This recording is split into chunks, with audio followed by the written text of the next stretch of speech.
I should have never taken that bus. It started late at night. I had missed the last train, and the streets were completely empty. Not even a stray cat crossed my path. The cold bit through my coat, and the wind carried with it the sharp scent of wet asphalt and rotting leaves. The neon sign of the bus station flickered weakly, buzzing, casting strange shadows across the cracked concrete. And then I saw it. The bus. Old gray headlights dim, doors slowly opening as if it had been waiting for me. There was something unnatural about it. The paint was chipped, scratched in odd, erratic patterns.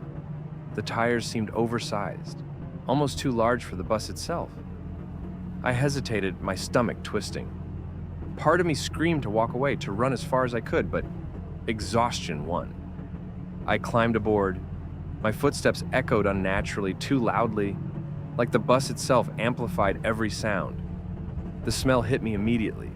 Damp fabric, wet metal, and something else, something metallic and iron-like.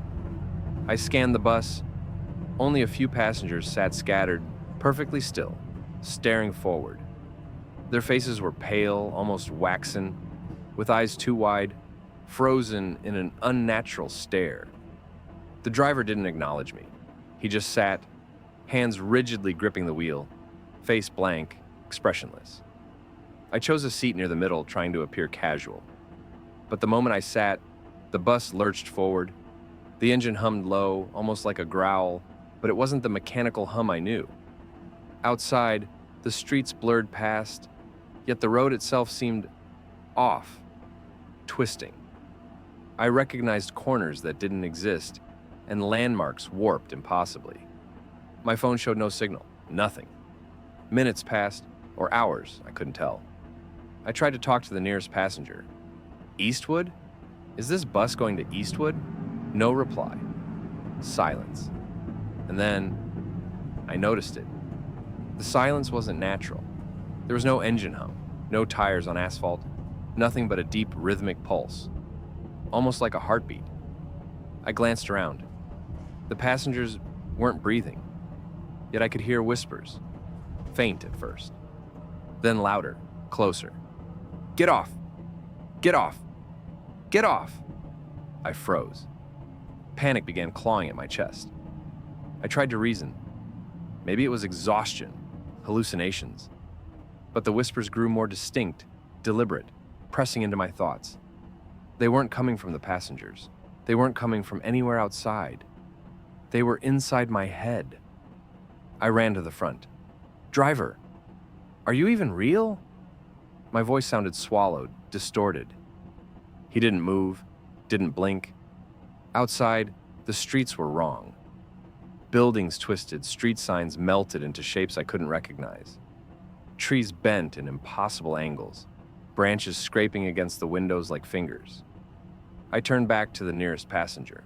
His head tilted unnaturally, slowly, almost mechanically. His eyes, black, infinite, staring into me. I blinked. The seat was empty. The whispers became voices. Join us. Stay with us. Forever. I grabbed my phone. No signal. Battery drained. Nothing. My hands shook violently. I ran up the aisle, slamming fists against the driver's door. Locked. He hadn't moved. The passengers shifted. Faces transformed. Some mirrored my own terror. Others were twisted, grotesque, mouths stretching impossibly wide. I screamed. No sound came. Only whispers. Surrounding me, pressing into my mind. The bus lurched violently. Outside, the streets warped again. Streetlights flickered and bent, twisting into letters, symbols, faces. Some shapes resembled hands reaching out, mouths silently screaming. I sank to the floor, hyperventilating. I noticed one passenger leaning toward another, whispering in a language that made my teeth ache to hear. It was reversed, warped, like the sound of a recording played backward.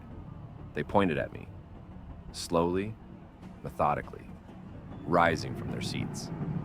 Moving down the aisle, their movements stiff, unnatural, like puppets. I bolted for the rear door, locked.